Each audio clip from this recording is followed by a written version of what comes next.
অত্যাচার করে এই দেশটাকে একটা কারাগারে রূপান্তরিত করেছিলেন। এই দীর্ঘ 17 বৎসর এই দেশের গণতন্ত্র, মানবাধিকার এবং নির্বাচনকে দেশান্তরিত করে দেশটাকে একটা শ্বাসরুদ্ধকর অবস্থায় ফেলে দিয়েছিলেন। সেই স্বৈরাচারী শেখ হাসিনা গত 5ই আগস্ট 2024 গণ অভ্যুত্থানে দেশ ছাড়তে বাধ্য হয়েছেন।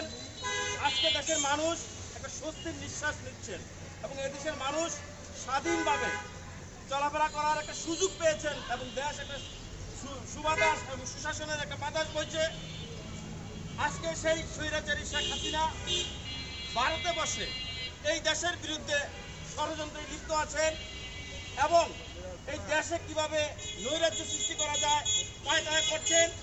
সেই হাসিনার অনুচররা দোসররা আজকে বাংলাদেশে বিভিন্ন সময় বিভিন্ন রূপে বিভিন্ন আঙ্গিকে বিশৃঙ্খলা সৃষ্টির পায়তারা চালাচ্ছে। আমরা স্পষ্ট ভাষায় বলতে চাই, বাংলাদেশ জাতীয়তাবাদী দল এবং অঙ্গ সংগঠনের নেতৃবৃন্দ স্বতন্ত্র প্রহরীর মতো শত জাগ্রত আছে, যাতে এই স্বৈরাচারের দোসরেরা বাংলাদেশে কোনো ধরনের নৈরাজ্য সৃষ্টি করতে না পারে।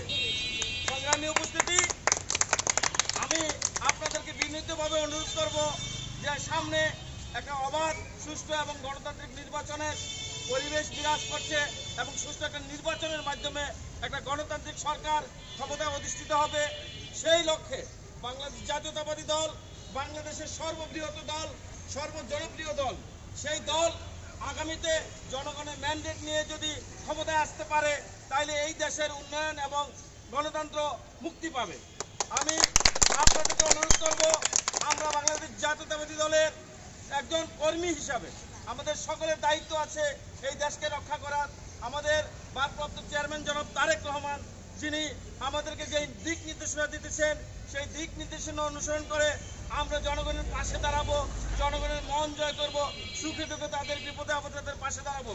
তাইলে এই দেশের জনগণ আমাদের উপর আস্থা রাখবে এবং বাংলাদেশ জাতীয়তাবাদী দল আগামী নির্বাচনের মাধ্যমে দেশ পরিচালনার ক্ষমতা পাবে।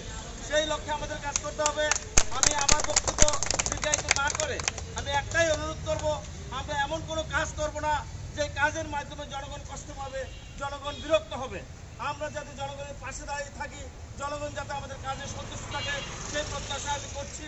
এবং আগামীতে যাতে আমরা বাংলাদেশ জাতীয়তাবাদী দল ভোটের মাধ্যমে, একটা সুস্থ ভোটের মাধ্যমে, ভালোবাসার ভোটের মাধ্যমে ক্ষমতা আসতে পারে, সেই লক্ষ্যে আমরা কাজ করবো, এই প্রত্যাশা ব্যক্ত করছি।